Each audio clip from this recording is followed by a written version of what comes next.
Quiet Crimes is speaking. Today, I want to tell you the story of a famous elderly woman who vanished for 11 days and was found alive.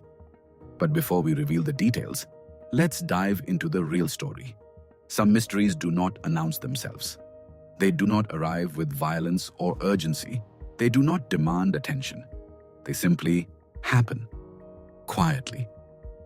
On the evening of December 3rd, 1926, there was nothing unusual about the small English village where Agatha Christie lived.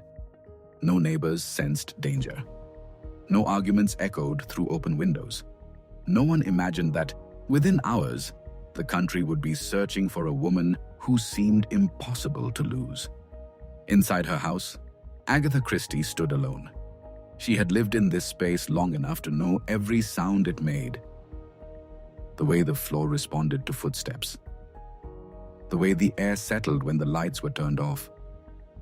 The way silence filled the rooms when no one spoke. She put on her coat. She walked to the door. She stepped outside. And she closed it behind her. That was the last ordinary moment anyone would remember. By the next morning, England would wake up to a sentence that felt unreal. Agatha Christie had disappeared.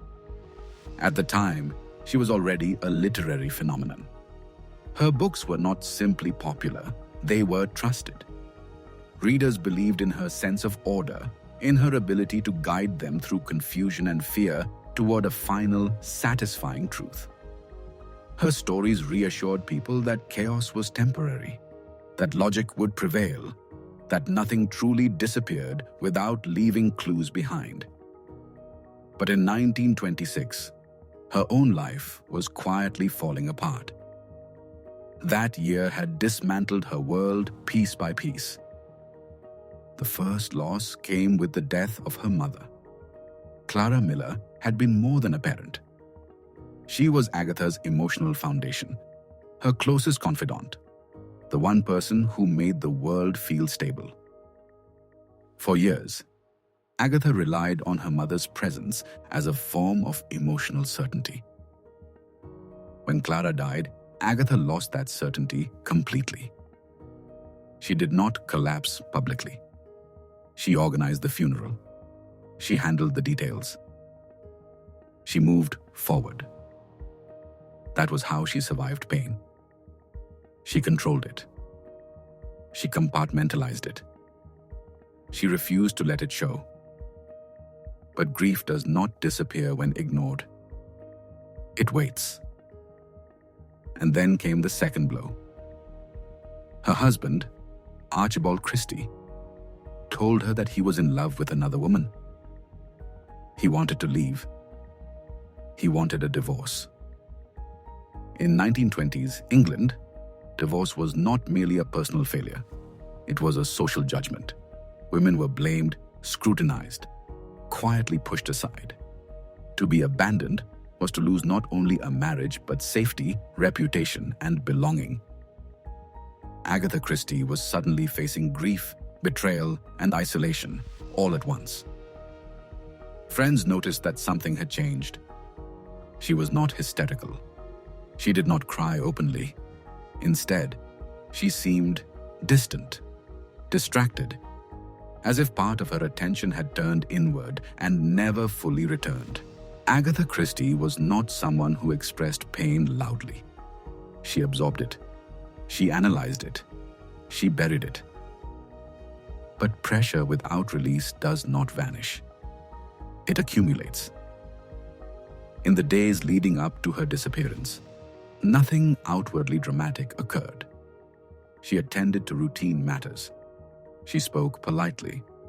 She showed no visible signs of distress. But inside her home, reality was shifting.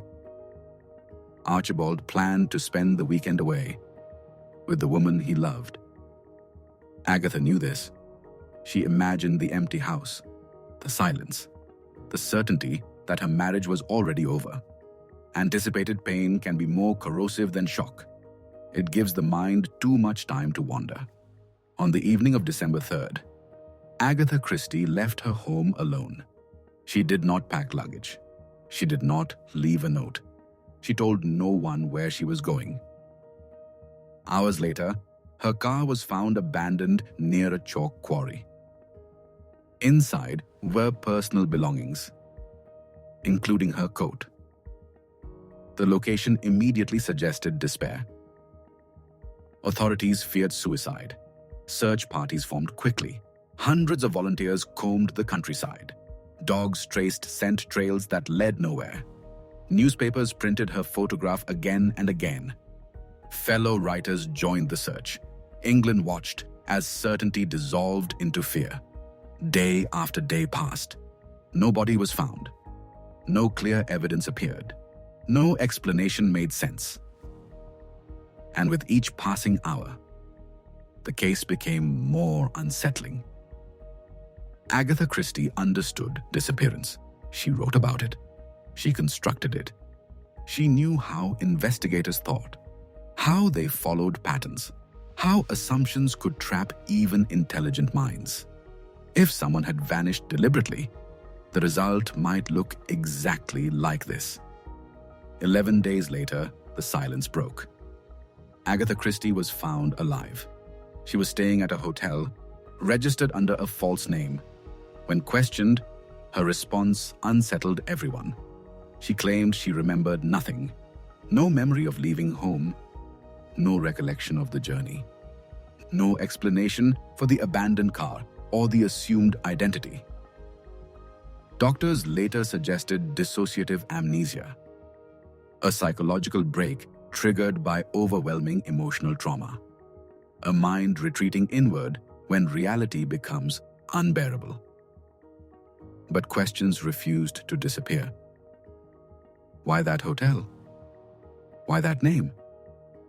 Why leave the car in a place that suggested death? Agatha Christie never provided a full explanation. She rarely spoke of the event again. Some believe she experienced a genuine mental collapse, a moment when grief and betrayal overwhelmed her ability to cope.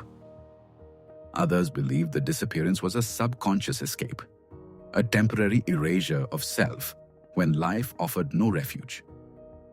At Quiet Crimes, we do not rush to conclusions. We listen to the silence. We examine what is missing. What happens when someone who controls chaos for a living loses control of her own life? Sometimes there is no crime scene, no villain, no violence. Sometimes the most disturbing mysteries are the quiet ones, where a person simply steps away from themselves. Agatha Christie returned. She lived a long life. She wrote many more stories. But for 11 days in 1926, the woman who solved mysteries became one, and the truth of that disappearance remains unresolved. Did she want to be found? Or was that silence the only escape she could imagine? Stories like this don't end quickly. If you want to explore more of them, subscribe to Quiet Crimes.